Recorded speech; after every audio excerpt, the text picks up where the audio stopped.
Are you working? Work.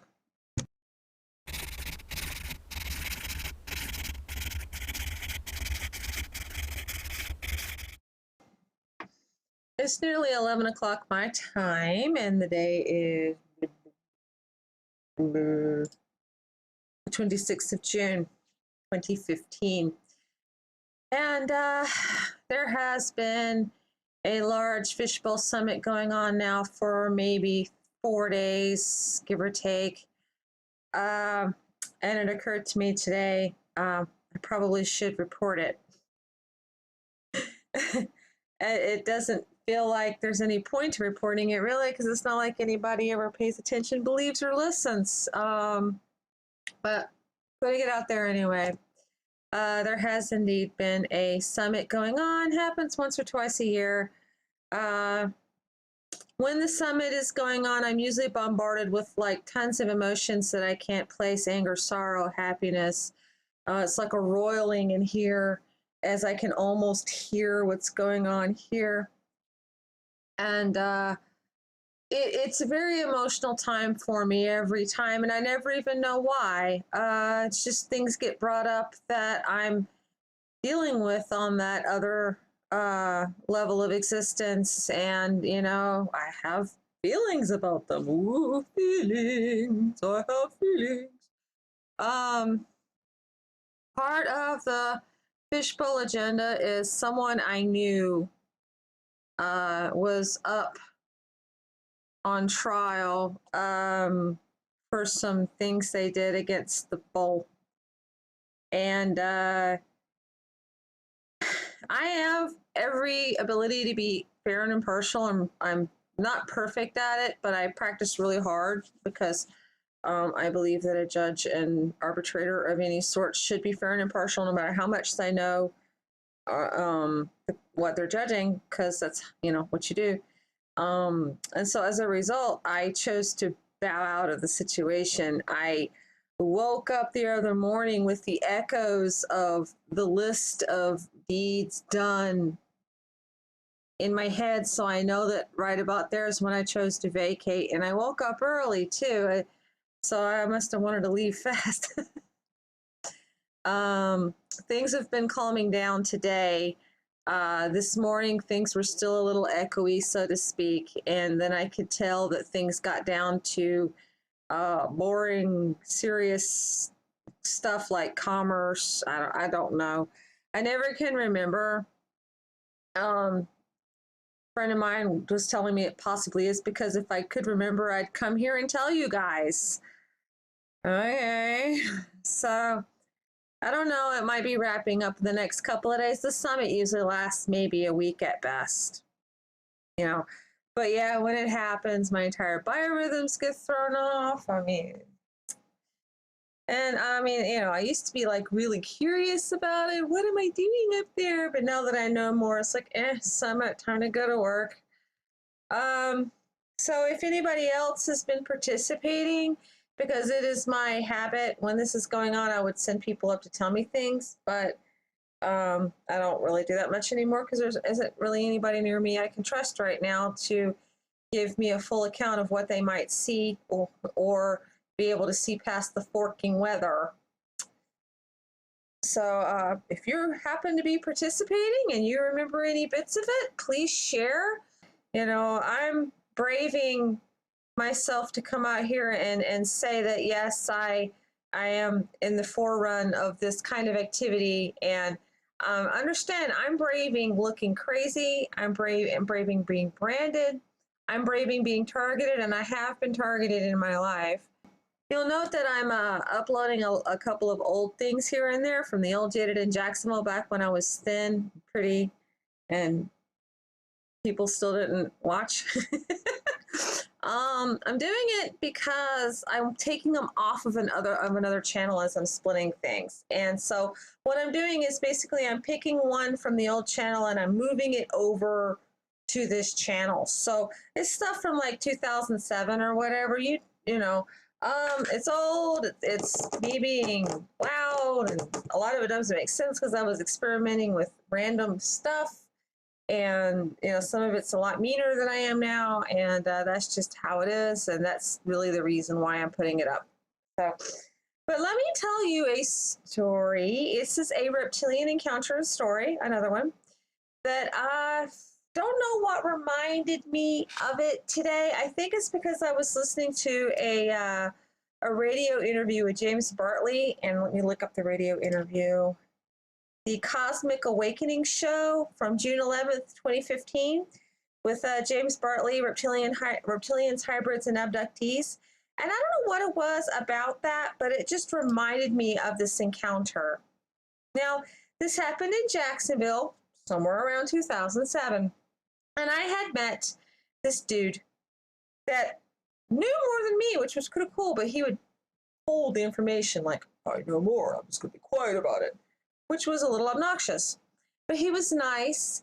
He, when I moved away, he helped me get my rental van, and just, I really valued him as a person, and I kind of miss him. And I wonder where he's at, and I hope he's doing well. But he had this woman that he was very fond of, and she called herself Kasha, which is actually one of my original names. And so I always would twitch. And she was a self-proclaimed reptilian slave. And she told her friend and me she wanted to be free. Well, okay, we'll help you get free. I don't know what overcame me. Guys, do not try this at home. I have no idea what I was thinking.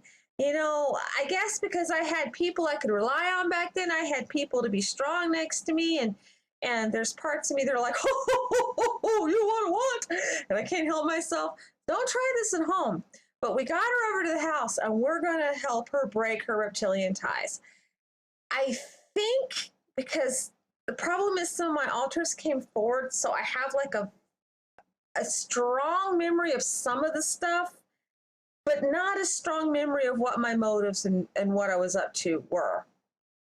And I think I was thinking that it would be a simple decording process where you basically break astral ties from where you meet people and these ties form. And reptilians are really good at this.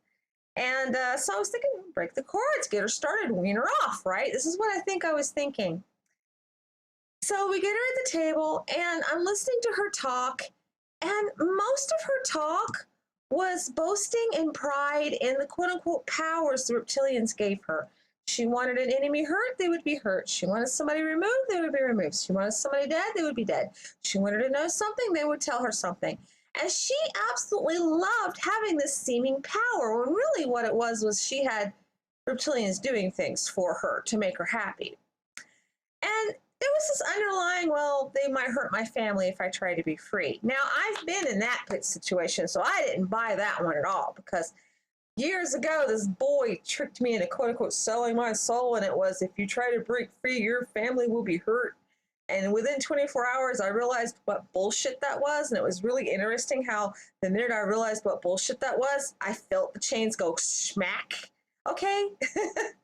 Yes, your family can be hurt, but you know what? Your family can be hurt whether you're in prison or not. Your family just flat out can be hurt. So you either go for freedom and learn how to fend for yourself and fight for your family, or you roll over and let somebody kick you in the stomach and then hurt your family anyway. But so me and Choshu, and I cannot remember the third person to save my life, but we're gonna. So we did a surrounding her, and we ended up talking, and we're walking around, we're talking. We get her in the backyard, and I'm standing on a tree stump, and Choshu's standing over there, and the other person's standing in another place, and we're basically around her as we're trying to get this woman to break her ties, and the reptilians are talking through her, and I can't remember any of the conversation. What I do remember is the altar that was forward is very strong, one of the strong ones, was really excited, like a kid in a candy store, excited about this, and decided that she was going to drop any disguise of anything and just show the reptilian her true self. So I'm dropping my glamours and my human form, and I'm totally becoming my cosmic self for the reptilian to see, and the woman's having a heart attack. Stop that! Stop that! Stop that! And I can remember this reptilian through this woman, and I don't like that middleman thing. So I automatically, without thinking, decided to send my mind up over her head to the reptilian. And what I saw was a young reptilian in our years, maybe 21. And he had in front of him a console, an actual console with dials. Okay, an actual computer console. It was big. It was like as big as my messy desk here. Okay, well, messy desk. Oh, fuck it. And he was really upset, and he saw that I was looking at him, and so he ran to get his supervisor. And I said to everybody, "Did you see that? Did you see that?" And they all stopped because they hadn't seen it. I was like, "That reptilian, he's no more than a little boy. This is a child we're messing with. Oh my God!" And the woman was like, oh. And it was just going over her head that she was being manipulated by a freaking teenager. And the reptilian went and brought in his superior, who was a mature male, and the conversation calmed down immediately, and he convinced the woman to end the conversation, and then they broke contact because he wasn't getting anywhere with us, and he wasn't about to relinquish control. Be that as it may, the woman agreed that she didn't want to be a slave anymore. She was going to break free.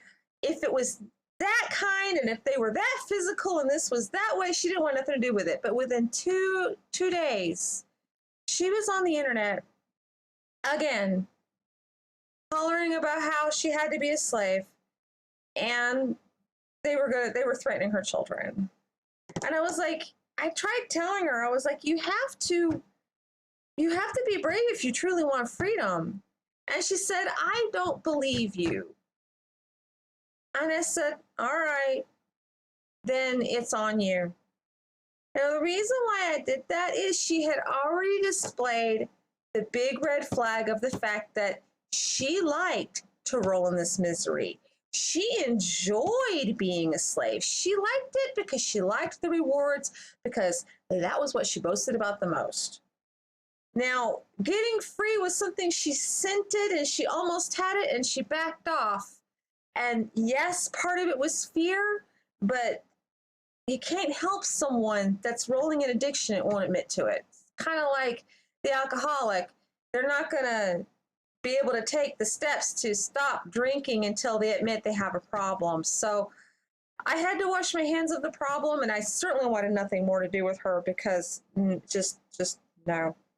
But to this day, I will never forget that young reptilian and his computer console controlling this woman like she was a computer game. Okay, and for those of you out there who are struggling against the reptilians and having to do whatever, remember, they are treating us like a freaking computer game, and you can fight against it.